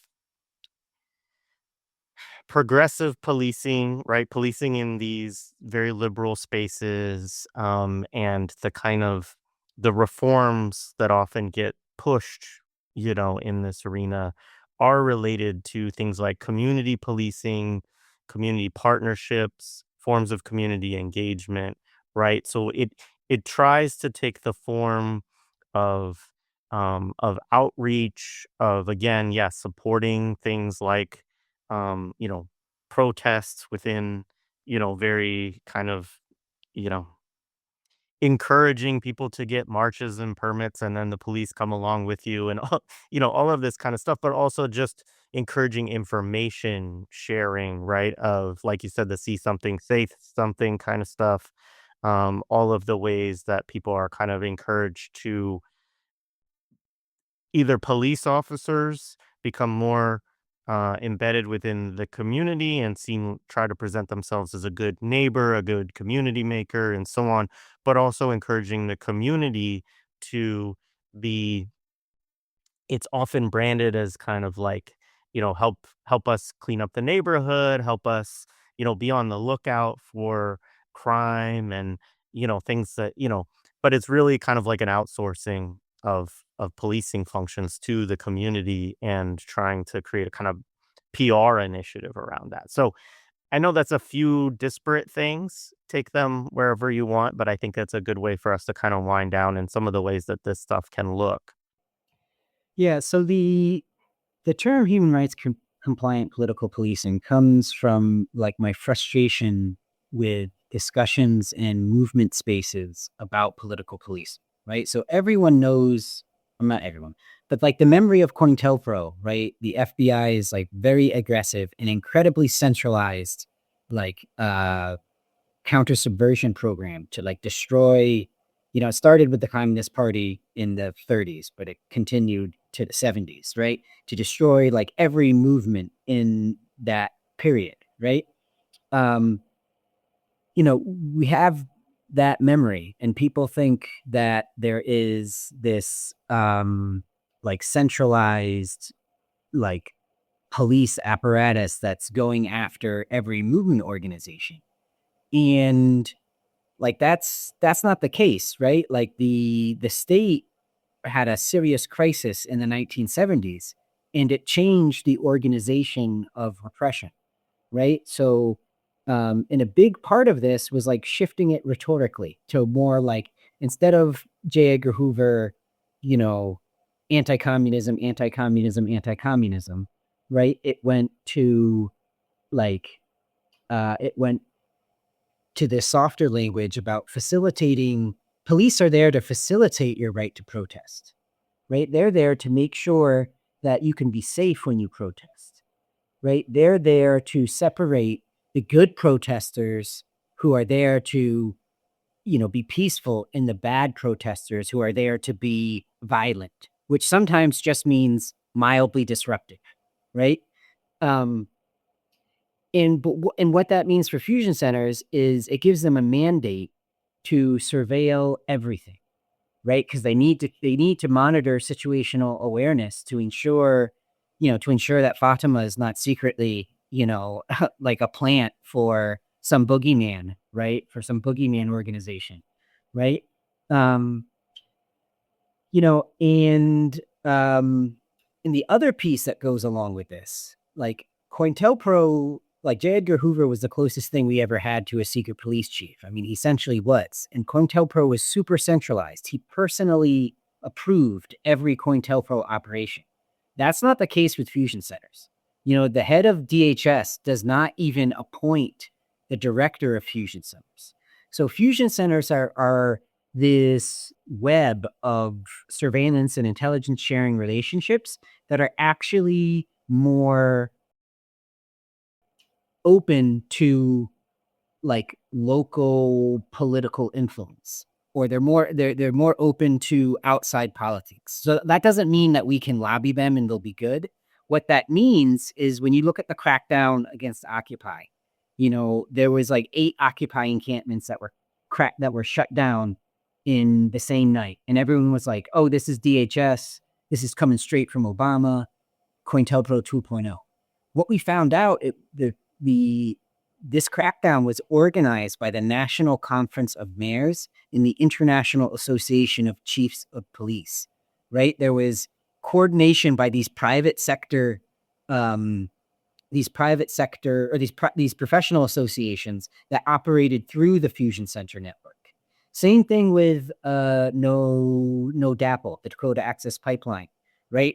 The company that was building the pipeline hired a private security firm that worked with and through the Fusion Center, right?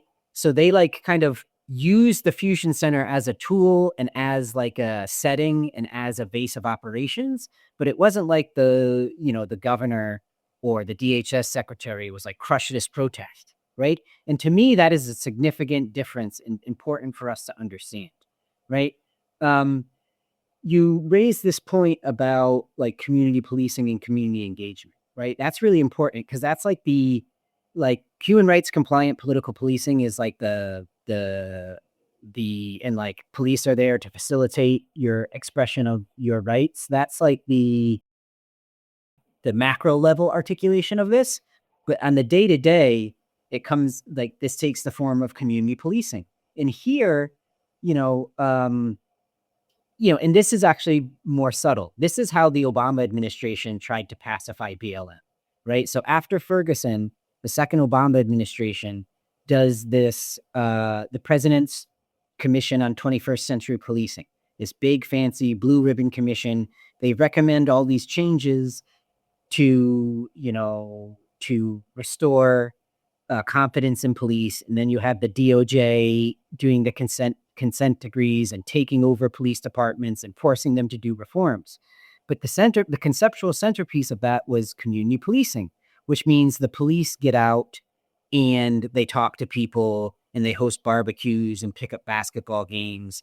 But every one of those, seemingly nice interactions with Officer Friendly is a moment of intelligence gathering, right? Police fill out field contact cards and send them to the Fusion Center or the Real-Time Crime Center, right? And underneath, community policing is 100% compatible with very aggressive intelligence gathering, right? So it's not for nothing that Obama went to Camden, New Jersey, right, to announce the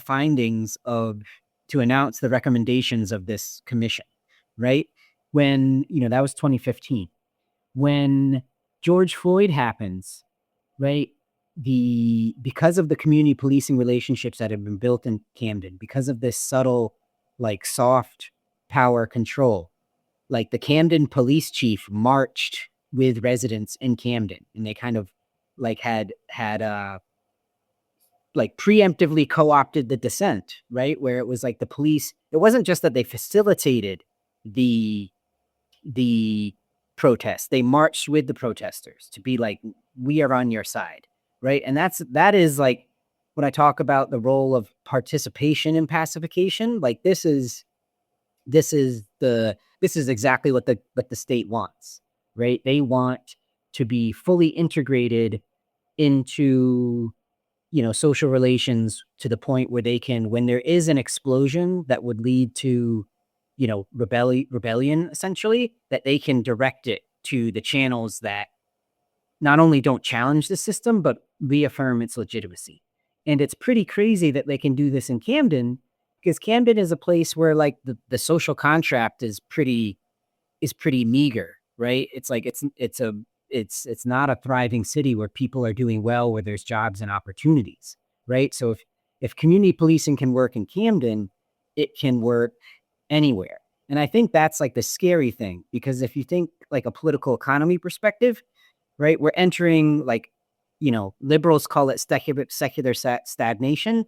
Marxists call it like the long depression, but we're entering a period of like low growth and soaring inequality where like, you can't create consent by offering what we did in the 50s. Like here's a generous material reward, right? Like that's declining.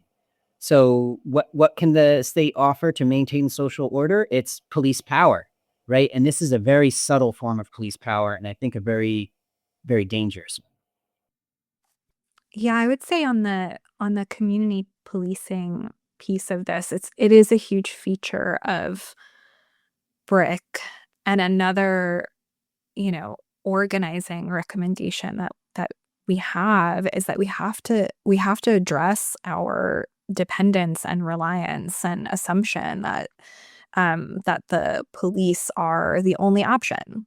So for BRIC, for example, one of the first things I learned about BRIC was that in my own neighborhood, this new apartment complex, and I learned this through housing justice folks who reached out and they said, "We know you talk about this BRIC thing all the time, and it's in this document for this new apartment complex."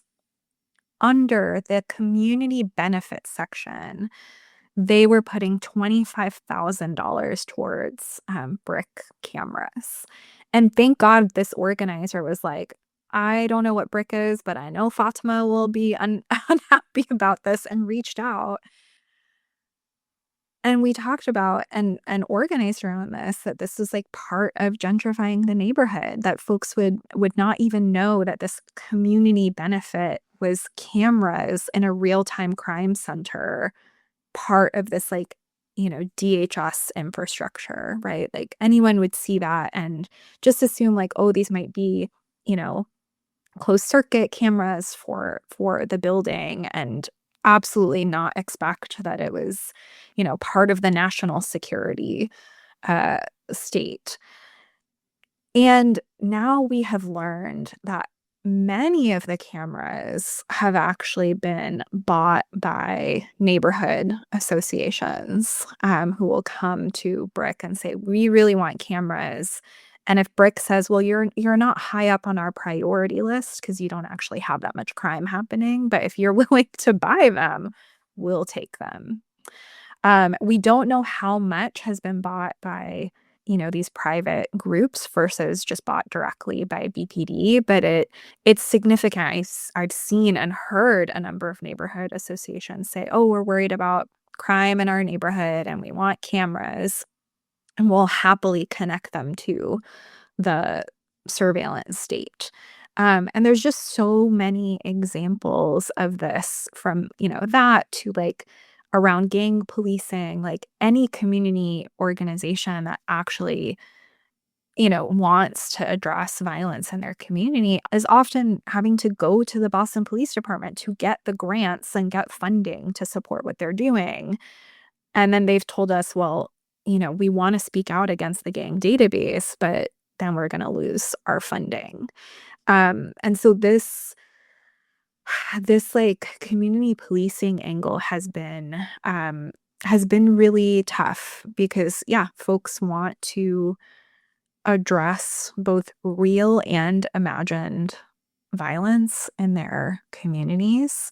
That's one of the first things we talk about in our workshops on like alternatives to police, is like, not everything you think needs a response even needs a response. Like often you are just witnessing someone experiencing poverty on the street, and like you could just mind your own business. Like, why are you calling the police or calling anybody on that person?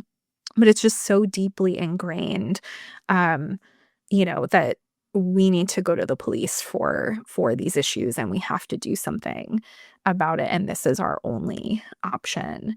So I think that is, one of the other kind of organizing recommendations from us, is like, you can't just tackle this infrastructure without actually doing the organizing on the ground in the community to say, okay, what would it look like to handle these types of issues differently?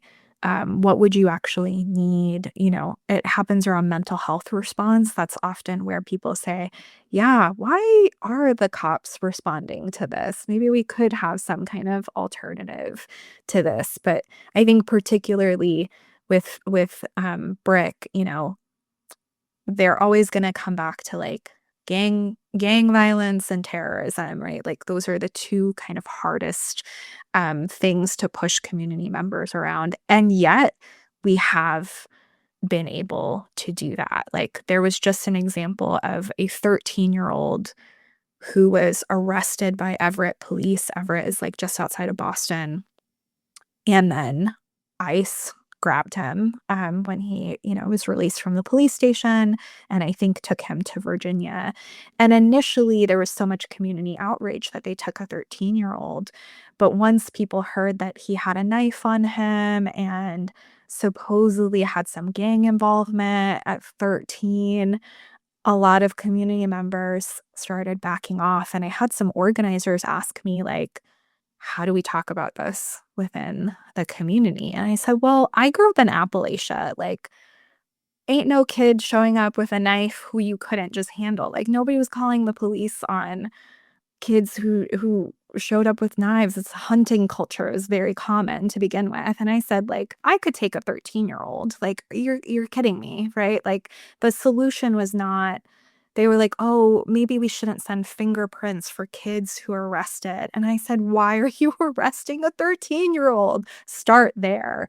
Just push your community to have that conversation. Like, don't respond to their fear around a 13-year-old with a knife. Push them on how absurd it is. Like, what would you actually do if that was your kid, if that was your, someone in your family and they showed up to an event with a knife as a 13-year-old? How would you handle that situation without calling police? So honestly, that is like the day-to-day organizing, is really having those tough conversations in the community around, what could we do differently? And do you really want to like buy cameras and like, you know, build up the panopticon around you because you're worried about this like 13-year-old kid? It's a great example. Um, I grew up in Southern Oregon and, went to school.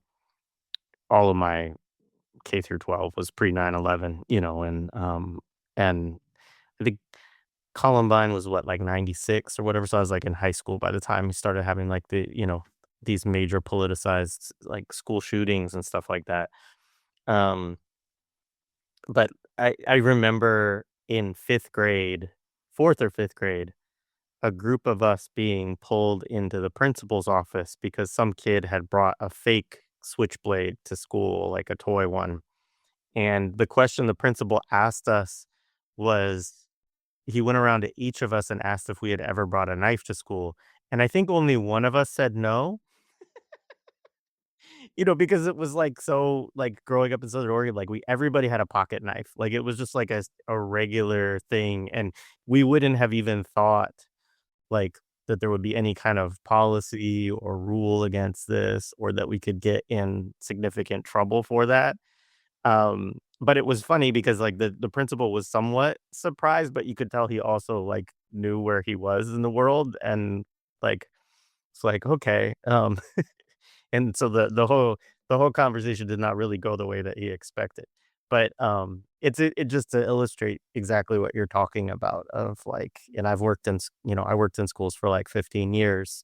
And yeah, I mean the the climate around that, not to mention like reporting, all the reporting regulations and stuff that comes into place where like now it's actually in such an extent where I mean administrators do make these choices, but like they do it in a context where they kind of know that they're like breaking the rules or not following the law often if they let something slide, right? The default is to like report this to the police and go to like some extreme level of expulsion or long-term suspension or all these kind of things.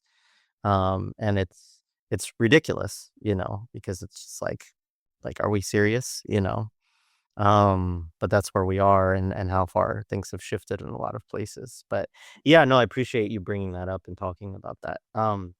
So thank you both for this discussion. This has been great. I know that we could continue on going down this for quite a while, but I think you both have given us a lot to think about and to chew on. And the last thing I do want to close with is, you know, ways that people can get involved, what that might look like, whether that's, if they're local to the areas that you are, or just thinking about it maybe in their own context of some thoughts around, organizing in this way. And yeah.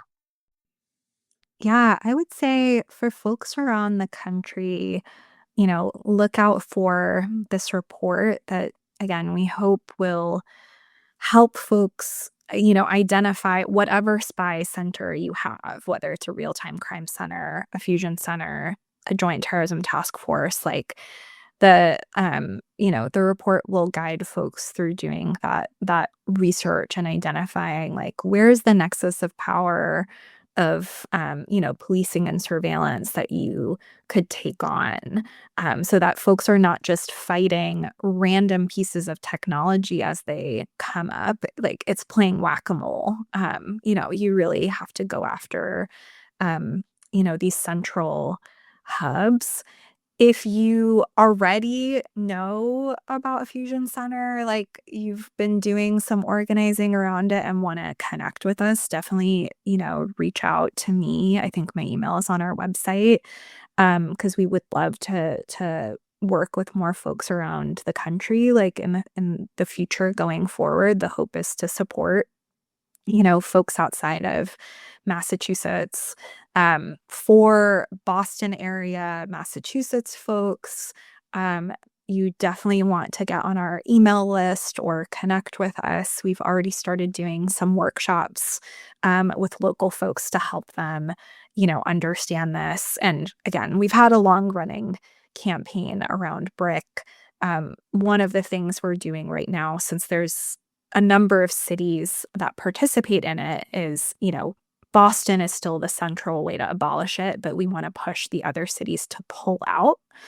Um, that would be, significant. So we're, kind of working on popping up these hyper local campaigns um, to pull out of BRIC. But again, even if you're not in a BRIC city, we'll be working with local folks on, identifying what your police department is doing and taking on, again, abolitionist strategy. There's lots of like reformist policies coming out, folks saying like, oh, let's, strengthen these sanctuary policies. And it doesn't address like the root issue. So we are the, place to go for that. But I would say at like the higher level, we're not going to get anywhere if we don't stop the actual war. Like, you cannot fight policing and surveillance in the US without being in full solidarity with those of us who have been fighting, US imperialism globally, but, particularly in like the Muslim world. It has escalated so drastically in this moment. And I know a lot of folks are like afraid or unsure how to do that because they haven't been working on it. And it is a failure of the left to have not addressed the war on terror. So I would say, 25 years into the official war on terror, folks got to step up and really be in solidarity and start organizing around it. Absolutely. Yeah. Anything from you, Brendan? Appreciate that. I mean, the one thing I would add, I agree with everything Fatima says, and I would just say that join an organization, and join an organization with a real analysis. Join an abolitionist organization, an anti-capitalist organization, a anti-imperialist organization. And if one doesn't exist in your area, like start an organization. And that's really hard, but everything, one of my political mentors, Maryam Kava, says, anything worth doing is worth doing together. And right now, what's worth doing is fighting for the collective survival of humanity in the 21st century. Like, we need to do that together. We need organization to do that. Um, you know, uh, none of the issues are going away. There will be more crises and opportunities, and we will be better positioned to push for collective liberation the better organized we are, right? And I think it's really important to have organizations with, like I said, like a anti-capitalist, abolitionist, or anti-imperialist orientation, because a lot of times you can end up fighting for something that is just a half measure, right? And as Fatima said, we got to push it as far as we can rather than advocate for crumbs and get nothing. Awesome. Thank you. Thank you both for this conversation, for the work that you're both engaged in, and for taking the time to share it with us and our audience. Appreciate you both. Hey, Gail. Yeah, thanks for having us.